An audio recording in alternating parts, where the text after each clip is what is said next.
Vote चोरी, vote चोरी, vote चोरी।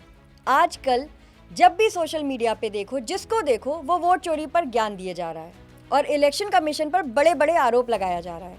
लेकिन क्या आपको पता है कि ये बवाल मचा क्यों है?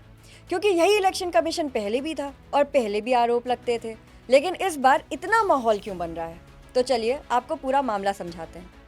पहले आपको समझा देते हैं कि चुनाव आयोग क्या है और कैसे फंक्शन करता है। दरअसल भारत में चुनाव कराने का काम चुनाव आयोग यानी इलेक्शन कमीशन ऑफ इंडिया करता है। इसका काम है कि चुनाव ईमानदारी से, बिना दबाव और बिना धोखाधड़ी के हों, चाहे वो लोकसभा का चुनाव हो या फिर अलग अलग राज्यों के विधानसभा का चुनाव हो। यही नहीं, राष्ट्रपति, उपराष्ट्रपति या राज्यसभा, राज्य विधान परिषद, सबके चुनाव की जिम्मेदारी चुनाव आयोग की ही होती है। अब चुनाव आयोग का स्ट्रक्चर क्या है, ये भी समझ लीजिए। चुनाव आयोग एक संवैधानिक संस्था है, यानी इसे संविधान ने अधिकार दिए हैं। इसमें आमतौर पर 3 लोग होते हैं, जो कि एक मुख्य चुनाव आयुक्त, जिसको चीफ इलेक्शन कमिश्नर कहते हैं, और 2 अन्य चुनाव आयुक्त, जिनको इलेक्शन कमिश्नर्स कहते हैं। अब इनका काम क्या होता है, ये भी जान लीजिए।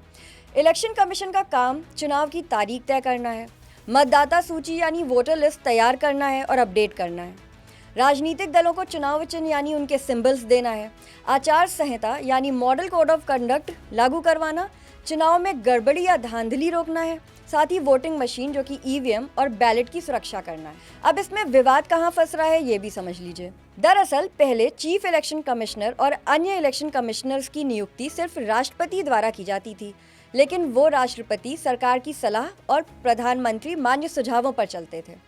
पर कोई विशेष कानून नहीं था जो ये तय करता हो कि कैसे नाम चुने जाएंगे, क्या प्रोसेस होगा, कितने वर्षों के लिए होंगे इत्यादि। मार्च 2023 में सुप्रीम कोर्ट का एक फैसला आया, अनूप बरनवाल बनाम यूनियन ऑफ इंडिया, जिसमें कहा गया कि चीफ इलेक्शन कमिश्नर और इलेक्शन कमिश्नर्स की नियुक्ति सिर्फ सरकार की एक तरफा निर्णय से नहीं होनी चाहिए। एक समिति बने जो सुझाव दे राष्ट्रपति को। समिति में प्रधानमंत्री, लीडर ऑफ ऑपोजिशन, मुख्य न्यायाधीश यानी चीफ जस्टिस ऑफ इंडिया का होना जरूरी है। वहीं अब चीफ इलेक्शन कमिश्नर और अन्य इलेक्शन कमिश्नर्स की नियुक्ति का जो नया तरीका है, उसमें सिलेक्शन कमेटी में फेरबदल किया गया है, जिसमें प्रधानमंत्री, लोकसभा में विपक्ष के नेता, ये दोनों तो होंगे ही, लेकिन अब इसमें सीजेआई यानी चीफ जस्टिस ऑफ इंडिया को हटाकर एक मंत्री जो केंद्र सरकार द्वारा प्रधानमंत्री द्वारा नामित होगा, उसे शामिल कर दिया गया है। और इसी मुद्दे को लेकर विपक्ष इलेक्शन कमीशन की पारदर्शिता पर सवाल खड़े कर रहा है।